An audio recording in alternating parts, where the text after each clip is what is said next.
شد من الرياض، اول الرياض تطلع بكفاله وينتهي الموضوع، فهمتي؟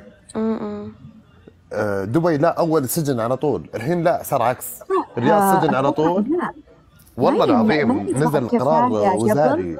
قبل ما كان يطلع بكفالة، الا يطلع كأنه بكفاله. يسجنونه. لا كفالة. يطلع كفاله. صدق؟ دبي الحين عاد يبون الناس. ايه فخفف العقوبات.